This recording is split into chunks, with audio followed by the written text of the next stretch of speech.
This is National Native News. I'm Hannah Colton in for Antonia Gonzalez.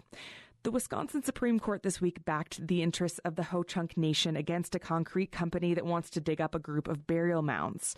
Courthouse News Service reports the justices deadlocked 3-3 on Tuesday, automatically upholding a lower court's ruling that the company Wingra Ready Mix can't excavate 7 effigy mounds in a quarry in southern Wisconsin.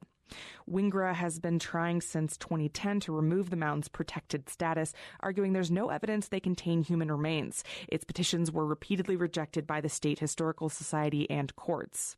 The state high court's ruling reaffirms that the Ho-Chunk have an interest in all Native American burial sites in southern Wisconsin because the whole region is the tribe's traditional homeland.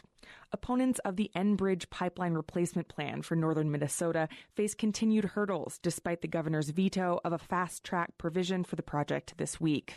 Governor Mark Dayton vetoed a bill that would bypass a decision by the State Public Utilities Commission.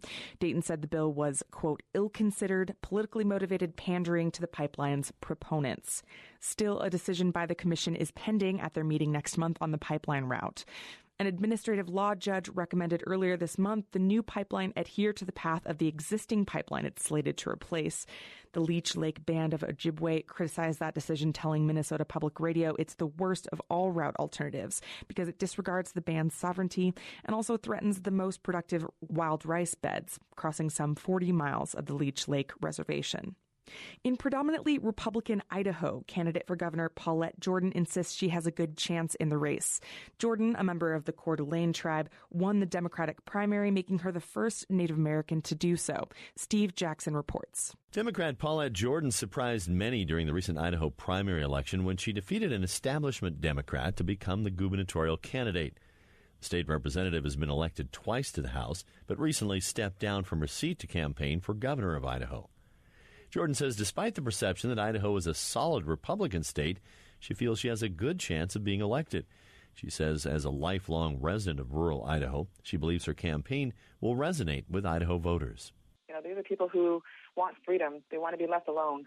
We just want to be able to live our life, raise our children, ensure that we have access to health care. We want to make sure that no one's polluting our water.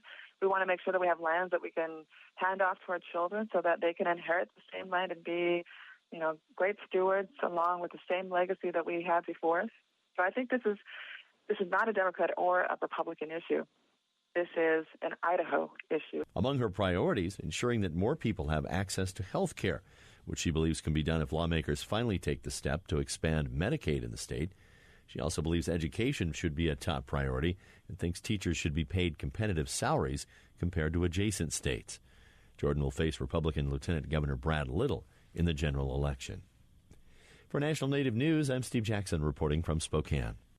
Tribes and U.S. lawmakers are pushing to permanently protect a buffer zone around Chaco Canyon in New Mexico from natural resource development.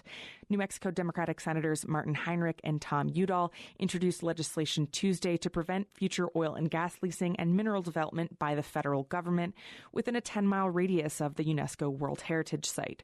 In a press conference, Zuni Pueblo Governor Val Pantea said preserving the Greater Chaco area is a priority for the 20 nations of the All Pueblo Council of Governors. By preserving and protecting these sites, we send a strong message about the importance of culture and history in America. Navajo Nation President Russell Begay also expressed support. For National Native News, I'm Hannah Colton.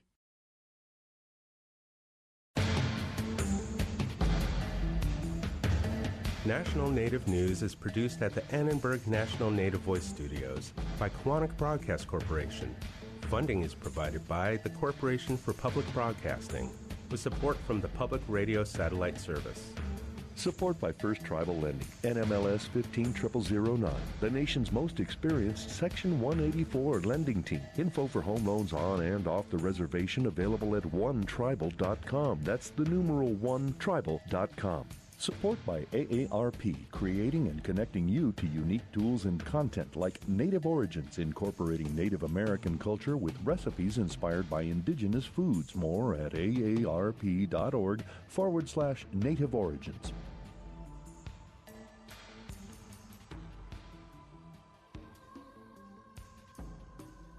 Native Voice One, the Native American Radio Network.